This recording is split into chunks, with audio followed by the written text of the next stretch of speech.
Kin Live, magazine proche du Kinois. Kin Live, la vie à Kin.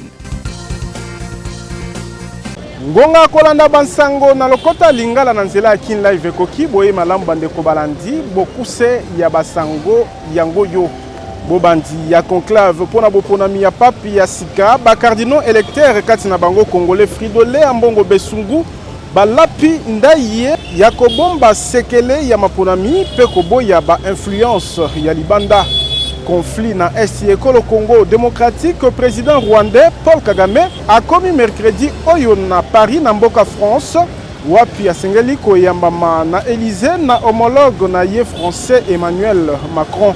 Lingomba politique PPRD ezongeli ba activité na ye na ekolo Congo démocratique mobimba. Mukano oyo etalisami na communiqué ya bureau politique mercredi 7 mai pour la partie ya Joseph Kabila.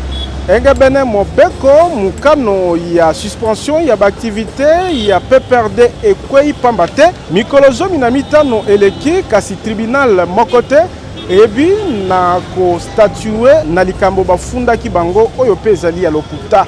Simako contrôle ville ya Kinshasa école RDC Afrique ape mokili. Toya kaliboso na bino pona otelisa manso tokutana kinango ignorance à la terre. Moko na moko ayeba bokobe masolo nde tolobi Kin Live magazine proche des Kinois. Kin Live, magazine proche du Kinois. Kin Live, la vie à Kin. Ba papa ba mama bana Congo démocratique bipa ibiso bozali kolanda manaka Kin Live totombeli bino boye malamu édition lelo eko fungwa mana bansango oyo. Bofungwami ya conclave pona boponami ya pape ya sika. Ba cardinaux électeurs katina bango congolais Fridolin Ambongo Besungu basili kolapa ndai mercredi ya kobomba sekele ya maponami pe koboya ba influence ya libanda. 133 cardinaux électeurs oyo basengeli ko décider na moto akokamba église universelle bakoti na conclave pona kopona 266e pape akokitana na pape François. Nakati ya chapelle Sixtine mercredi oyo yambo ya maponami ba cardinaux kati na bango Fridolin Ambongo Besungu archevêque métropolitain ya Kinshasa ba lapindai ya kobomba sekele ya maponami pe koboya influence ya libanda. Et ego Fridolinus cardinalis Ambongo spondeo vovio at euro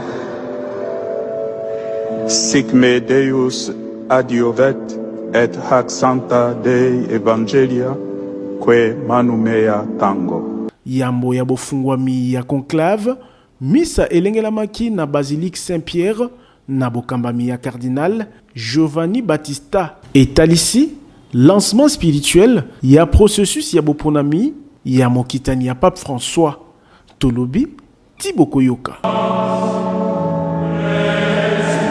Kozwa pape africain ezali likambo ya PTT kotala mutango ya ba cardinaux électeurs africains kasi pona abbé Camille Sika kire ya Notre-Dame du Congo tokoki kobungisa elikia te. Église catholique romaine ezali komilengela pona koyamba pape ya Sika oyo akokamba destiné ya église ya yambo na mokili.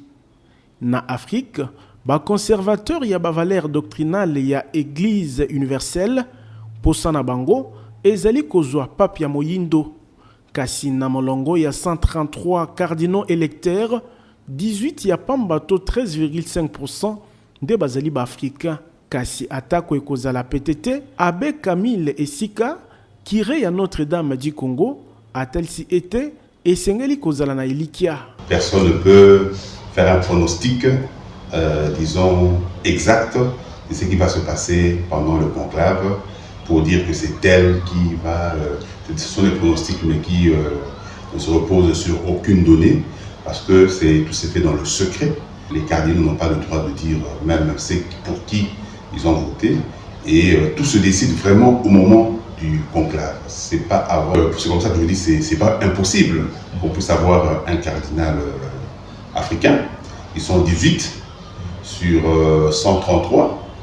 La probabilité est moindre, déjà à partir du nombre, mathématiquement parlant, pouvoir dire qu'ils peuvent peser. Mais c'est l'Esprit Saint qui agit et nous pensons que si l'Esprit Saint décide que ça soit un Africain, ça sera un Africain. Mokonzi ya Église catholique oyo akoponama asengeli azala na emoneli nini ndakisa na likambo ya homosexualité abe Camille Esika ayanoli. La ligne de l'Église reste la même, mais l'Église est contre le mariage de personnes de même sexe. Ça restera, que ce soit un conservateur, un progressiste, ça sera un champ. Il y a des tendances selon les sensibilités de chacun, ça c'est vraiment minime. Mais en grande ligne, c'est la doctrine de l'Église qui va continuer. De toutes les façons, le pape, quelles que soient ses sensibilités, il n'innove pas. Il reste dans la ligne droite de l'Église. Kiré ya paroisse Notre-Dame du Congo, abengi baklisto catholique ya RDC, ya kosangana na baya molongo mobimba, na tina ya kobondela, po na bakardino, nzambe akamba bango, na maponami, po église ezo mokambi, oya kobondela ba valeur catholique. Tolobi, Tiboko Yoka. Mercredi 7 mai, mokolo ya bofungwami ya conclave pour na boponami ya mokitani ya Pape François na école Congo démocratique ba évêque ya Senko bafungoli mayangani na tina ya kobondela pe ko réfléchir pour na église pe na mboka na libaku oyo basengi molimo santu ekamba ba évêque cardinaux na choix na bango. Liyangani ya ba membre ya comité permanent ya Senko esangisi nzinga ya Monseigneur Fulgence Moteba archevêque ya Lubumbashi pe président ya conférence épiscopale nationale du Congo, ba archevêque, ba évêque, ba président ya ba commission épiscopale, ba secrétaire na bango, secrétaire général ya lisanga ya ba conférence épiscopale ya Afrique, na ba président ya ba conférence supérieure générale ya RDC, ezali pona ko bondela pe ko manyola na mozindo na tina ya église Pemboka na misa ya bofungoli makita o elengelami mercredi 7 mai 2025 na bokambami ya Monseigneur Fulgence Moteba na mateya na ye abengi basali na nzambe ya kotelema ngwi na mosala na nkolo kolanda kandakisa ya ba apôtre na tina ya évangélisation kobeta kasete na mutuya ya action pastorale courageuse kotala mikakatano to ba défi ya lelo. L'œuvre de l'évangélisation dont nous sommes héritiers vient de loin. Autant dire que l'évangile a taillé son chemin dans le roc et dans le sang.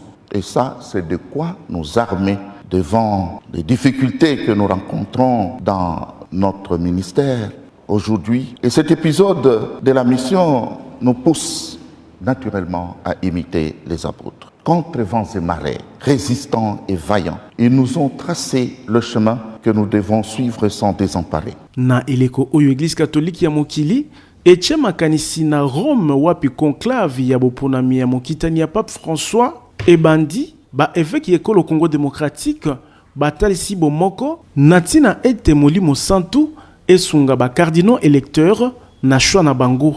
Il est bon que tous les chrétiens catholiques particulièrement soient en communion, de s'associer aussi cette fois-ci au cénacle avec les cardinaux pour qu'ils évoquent pour eux l'Esprit Saint afin que les cardinaux élisent un pape qui sera un pasteur selon le cœur de Dieu au service de l'Église universelle. Lianga ni mikolo misatu oyo bandi mercredi 7 et kosuka vendredi 9 mai 2025 et sengelaki elengelama na février eleki kasi kotala occupation ya eteni ya Est Ekolo Congo démocratique na AFC M23 oyo pesaki kokoson na participation ya ba évêque ya eteni wana nde epusanaki Tolobi Tiboko Yoka.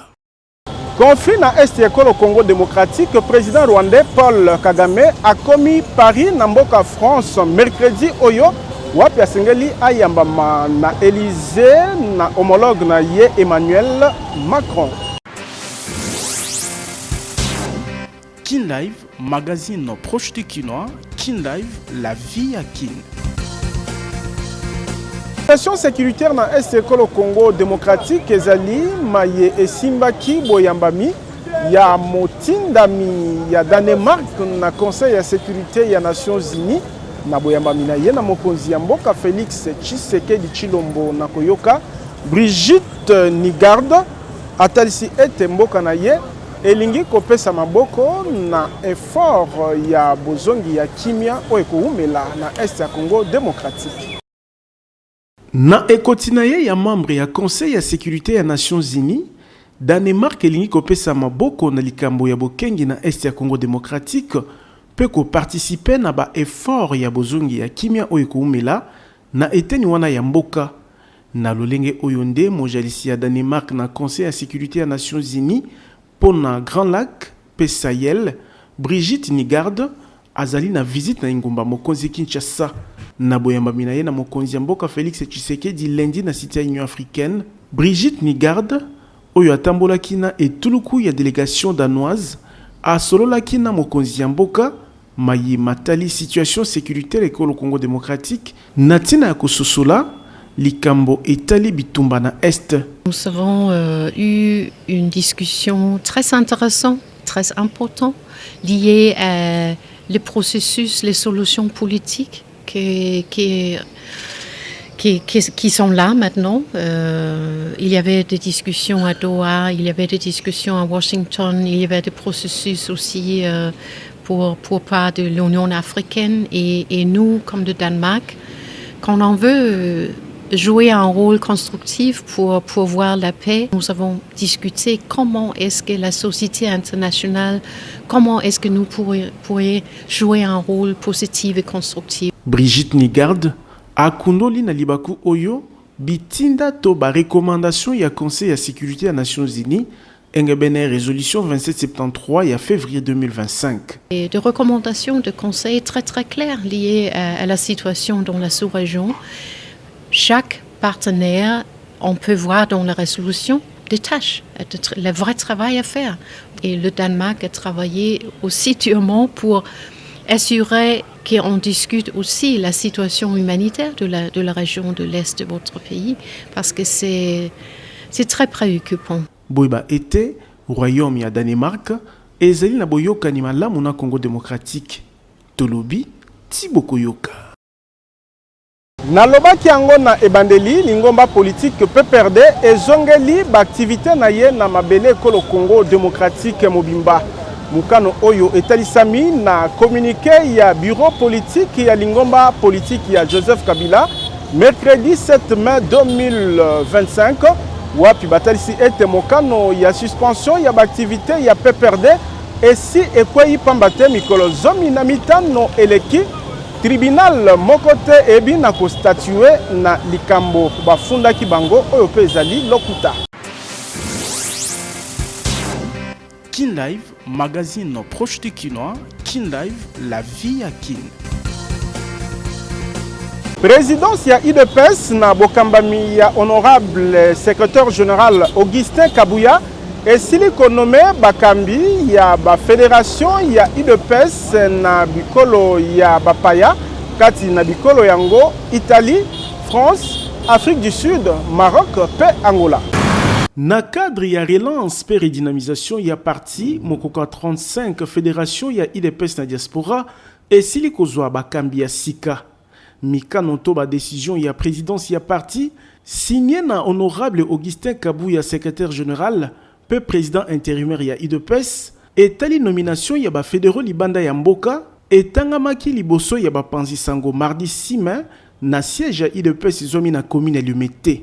Vu la nécessité et l'urgence des sites. Nakoyoka Clément Barouti Limba ya secrétaire national pe molobeli ya parti o asalaki litangi ya ba décision ezali mbuma ya ba recommandation ya ba états généraux ya ba fédération elengela makina décembre 2024. Considérant les conclusions et recommandations des assises. Na molongo ya bikolo o ezali concerné Italie, Belgique, France pe Danemark na Europe, Japon na Chine na Asie, Afrique du Sud, Maroc, Angola, Cameroun, Lesotho na Afrique pe misusu.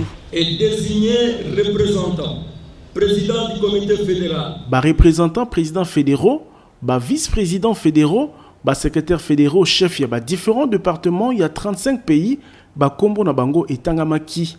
Na molongo ya ba ponami, Didier Dikamba azui bokambi ya UDPS na Afrique du Sud, na Danemark mwana Zolo Chiswaka, Dauphin Chibangu na Kenya, Kabala Koko na Lesotho, Kabe Yambuyi na Maroc, pe bongo na Bongo. Réaménagement Oyo, etali pe ba différentes fonctions intérimaires na kati ya ba fédération. Ezali, nantina yako kembisa IDPS na étranger. Tolobi, Tiboko Yoka. Sont abrogées toutes les dispositions antérieures contraires à la présente décision. Développement ya espace Kasai, Premier ministre Judith Suminwa Tuluka oyo azali engagé na processus wana alaki ko pesa maboko na tina ya matérialisation ya ba projet ezali en cours na eteni wana ya École Congo démocratique.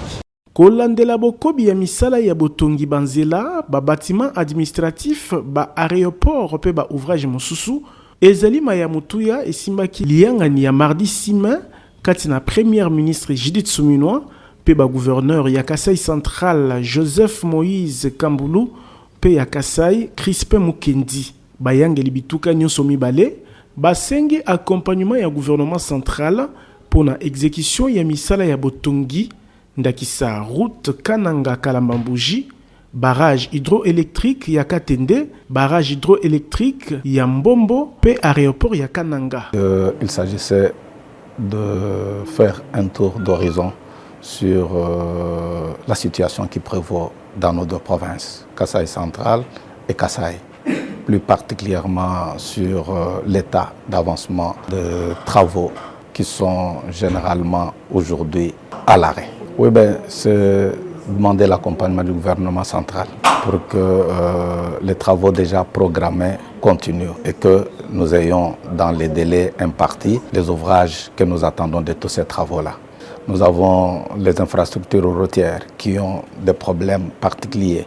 Nous avons la construction de certains ouvrages, les aéroports, les bâtiments administratifs. Et de manière générale, il se pose un problème réel de financement.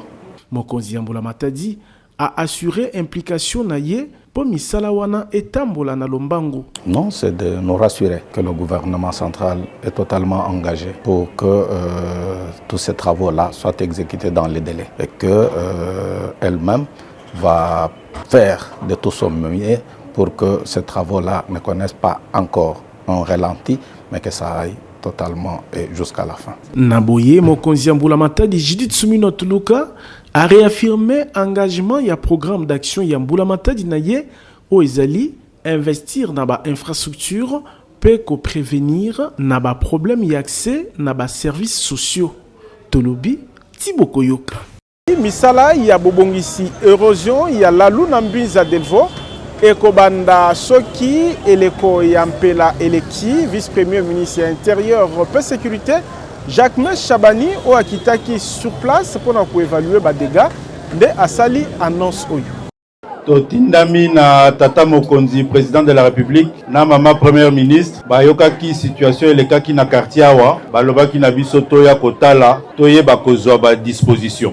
Depuis lobby ba équipe na biso pe bayaki awa sur terrain po bakoka koyeba eloko nini elekanaki awa. Nakanisi érosion oyo eza érosion ya lelote. Eza érosion moko ezomaki en charge, mais malheureusement Moussala esila raté. Ah sikasikoyo tozali na période moko ya mwa mubulu concernant makambo etali mbula. Nakanisi depuis 1 mois, biso bato yo tozali chargé na makambo etali ba catastrophe, ba ministère sectoriel nyoso tozali en mode d'urgence. Ba mbula ndenge Metelsat et lobi na biso ba mbula ezananu. Tozali nanu liboso na biso na bambula tamisatu oyo ifo tomilengele. Yango na kosenga na gouverneur de la ville à Kinshasa, na bourgmestre ya commune ya Ngaliema, pe na chef de quartier bakoka ko mobiliser bino na kati ya ba comité locaux de sécurité élargi. Po ete na ba notabilité ya commune pe ya quartier bokoka kozwa ba information pe ba instruction ya gouvernement pe ya ville ya Kinshasa.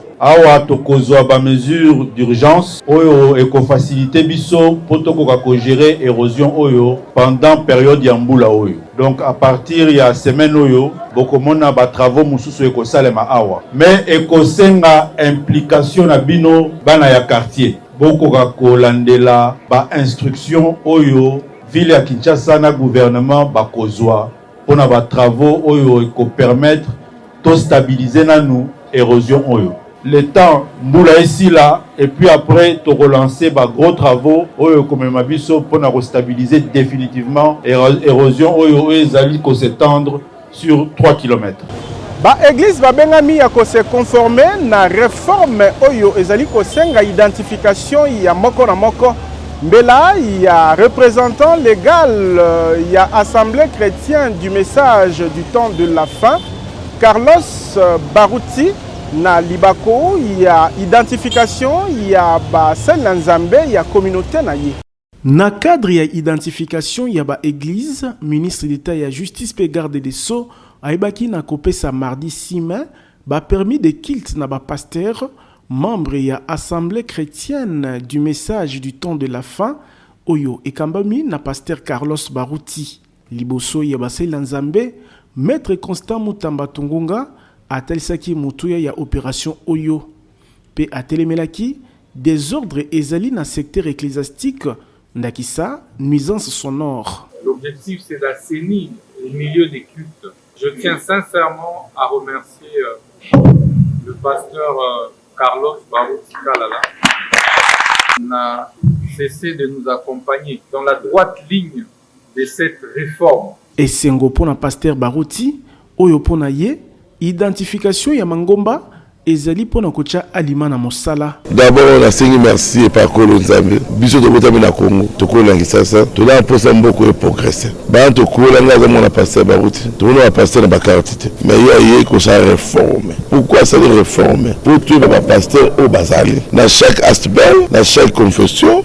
Tu peux voir le pasteur combien? Bah, peut placer nini. Il y a un autre lelo, pour la carte. Aux alliés ASMTF, il y a pasteur Baruti. Il va passer par plus de 200, 300. Tu vois, la carte n'a pas et pas ministre de la justice. Mais il y a tout été, il y a côté de Malanga, qui passe pour ça ordonné. Tout est à Kabandi, mais l'habitude, tout est à Balabalate. Tu vois, tu as pas brebis de Balakate. Tu as à Ville-Mobimate. Tu vois, tu as pas la carte. Il y a un pasteur, vous avez la carte. Très important. Et comme Robert a passé Carlos, l'église là pose une carte. Et il y a aussi identifié. Loko na bokambi ya bakilte pe masanga ezali mukumba na ye Constant Mutamba azali kosala makasi pona kocha alima na secteur oyo. Tolobi Tiboko Yoka. Koma kololo pango na $1,500 ya pamba kasi kofuta be $500 mususu kolanda moke. Soki po linyo koma patron ba bus ya sika 00 km ezali kopesama na ba moto na nyongo na président Ziko Mukanga. Bolingo ya Congo pe ba congolais ndezali ko caractériser ba action sociale pe philanthropique ya président Ziko Mukanga makila Lumumba o alingi ko mona lisusu locataire pe mobola te na Kinshasa. Koko makolo lopango ezali lisusu lixité pour président Ziko Mukanga a soldé lopango ya 20 sur 20 na $1,500 oyo kuto kofuta $500 ya pamba mususu ekolanda moke tala ba kinois pe ba congolais o batimba na ba quartier Mukanga 1 na commune Ntele pe quartier Mukanga 2 na Menkao na commune ya Maluku pona kopona lopango na ye grâce ya opération koma kolo lopango awa kotonga ndako ezali na facilité pour nyonso eza sur place ba dépôt ya ciment ba dépôt ya mabaya ya ba barre de fer ya ba tôle pe ba forage pona kozwa mai ezala ba groupe électrogène ya mbiji pona kosunga misala na bino etambola na lombangu nil par ailleurs na quartier Mukanga de paysage ezali awa lokola kaka na Ottawa na Canada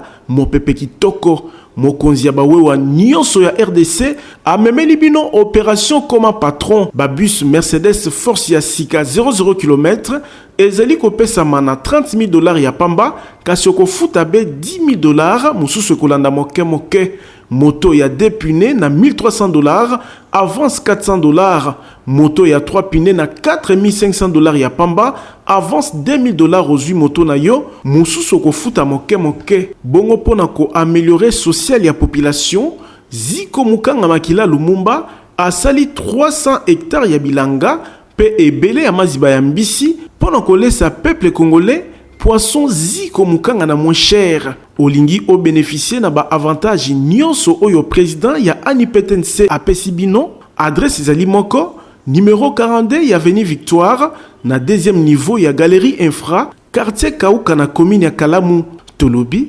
Tiboko Yoka. Démolition ya ba marché pirate ezwami zinga ya balabala. Gouverneur Ngumba Mokonzi Kinshasa Daniel Bumba Lubaki azalaki ye moko na terrain wapi aebi na kolaka bitumbu na batu ya matoi mangongi. Opération ya kobuka ba marché pirate ezwami nzinga ya balabala Kasavubu ezali message monene Muyangeli Ngumba Mokonzi Kinshasa apesi. Wana ye ko superviser misala mercredi 6 mai, Daniel Bumba Lubaki a sensibilisé bateki ete nzela ezali esika ya wenzete. Tozotonga nzela ba osa misala. Yo zui ozoteka na balabala, eza normal? Eza normal. Alors, yo eza normal to sala mo pour nini? Pasi, petit na to sala n'importe quoi. Wana za d'accord na binote. Ta nzelo, ta mambo sala. Balabala eza wenzete. Balabala eza wenzete. Zando ekangami pour osa musala zando. Ba marché de crise ezali, bokote kuna boteka. Boza na kabinda, boza ba wenzete sur crise. Allez là-bas. Gouvernement tche ba moyen belé central pour tonga banzelo. Siko bino boza ozoteka likolo nango. So boteka likolo nango. Na kuta no sala musala nango te. Tala fulo. So ozaki ate fulo ngeza te. Ba opération oyo ekokoba na ba avenue Rwakadini pe Itaga ekokende Kinshasa mobimba na tina ya ko libérer ba emprise publique o ezali à la base ya ba embouteillage pe ba inondation. Nzela gouverneur ya Kinshasa aibaki pe ko sensibiliser ba tenancier ya magasin po bazonga na molongo. Bonsoir. Moi bonsoir. Ba doit te gali sous terre. Ba doit se te gali bonsoir wa sona kuti bango bionné na okanga. Et aussi vos échantillons ezara kati. Mais échantillon ton libanda plus question. Donc libosom les à la propre. Et ça devanture na bino et ça responsabilité na bino. Ceux qui n'a goûté salita magasin on peut OK? Na manaka na ye Kinshasa ekobonga gouverneur Bumba alingi konyata lokolo na accélérateur pona kopesa ba kinois ville o ezali kopesa posa ya kobika tolobi Tiboko Yoka. Bilenga bazunzela ya kotanga na mikili ya poto na bokasi ya agence de voyage Tour du Monde Service où ezali ko faciliter inscription pe visa d'études na poto. Je suis dans l'une des universités catholiques d'ailleurs. Kotanga université na poto ezala na ba institut technique et komi pété pona bana ya Kinshasa pe ya RDC. Pambate mokonzi agence de voyage Tour du Monde Service azalaki na ba différents pays ya Europe ndakisa France, Belgique, Italie, Suisse pe misusu pona ko signer ba protocole d'entente na ba différentes universités ya bamboka o ya Europe pe ba institut technique na tina ko faciliter bilenge ezala ba ya école secondaire olingi okende kotanga na poto sans risque ya ko se faire escroquer. Adresse ezali moko agence de voyage Tour du Monde Service po awa okosala choix université yo moko pe agence eko faciliter yo na ba démarche pona inscription pe obtention ya visa d'études. Soki omonaki pasi na kala lelo temes mobiki si aye kosunga yo mwana ya Congo olingi kotanga na poto okende kosala ba études na yo na pete ezala ba bourse d'études possibilité ya kozwa yango pe ezali spécialisé na ko faciliter ba démarche pona visa temes ezali kokoba kofungola champ bino ba yebolingi kokende États-Unis Canada pona ba raison ya tourisme pe misusu. L'agence la plus crédible TMS ezali kokoba na mosala ya kosunga ba congolais tozali na numéro 5151 ya balabala Kasavubu quartier Matonge 1 na commune ya Kalamu. TMS mobiki sipo na ba démarche ya voyage na Kinshasa tolobi Tiboko Yoka. Bokono ya misu na mino komi kozolobiko na bokasi ya fondation Oila na zela ya clinique ophtalmologique pe dentaire super optique ezomi na rond-point ngaba esika bazwaka transport ya zando. Eloko neloko ezalaka na ngonga nango soki lobi ezalaki milelo ngonga kozolobi kona bokono ya mino pe ya misu ekoki po fondation Oila ememeli bana ya Kinshasa ya basi pe mibali na bakongole nyonso ba matériel ya génération ya sika pona kobikisa bango na nzela ya clinique ophtalmologique super optique o ezali na ba service spécialisé ndakisa ophtalmologie pona kobikisa bokono ya misu ata oyo balembana na ba matériel moderne oyo ba soin ezali kopesa malokola kaka na mikili ya poto bongo ba lunette tozali na ba verre progressif double foyer pe simple vision ya ba marque nyonso pe pona ba bourse nyonso. Traitement ya ba verre photo gré anti-reflet, photo max pona ba kumbi mituka, ba kumbi wewa, ezala ba ebasalelaka ba smartphone pe ba ordinateur, ezosalama na super optique. Esili wana te, mobange na cabinet dentaire moderne pe ezali. Maladi ya minu, esili kozwa lobiko na ba équipement ndakisa fauteuil moderne oyo, ovandi neti omati na cheval, pasi bosana lobiko ezali koya. Chirurgie dentaire ya ba sorte nyonso ezali kosalama. Minu ekatana osekaka lisusu te, awa minu ezali kozonga mobimba, pamba te ba prothèse ya ba forme nyonso ezali kosalama. Soki minu ekoma salite, super optique ezali kosukola, pe blanchisserie dentaire ezali, minu ezonga kongala lokola mapata. Radiologie dentaire pe ezali, nyonso na prix ya bana mboka. Adresse, tozali na rond-point Ngaba, en face ya station Kobile, esika bazwaka transport ya Zando. Maladi na yo, ezui lobiko. Tolobi, Tiboko Yoka. Kin Live, magazine proche de Kinois. Kin Live, la vie à Kin. Kin Live alelo suki awa, tozalaki na sengo ko présenter bino ango bomo meseno na kombo ya équipe technique rédactionnelle. Totondi bino botondi si ma caméra ezalaki Fabrice Ebengo. Kin Live, magazine proche de Kinois. Kin Live, la vie à Kin.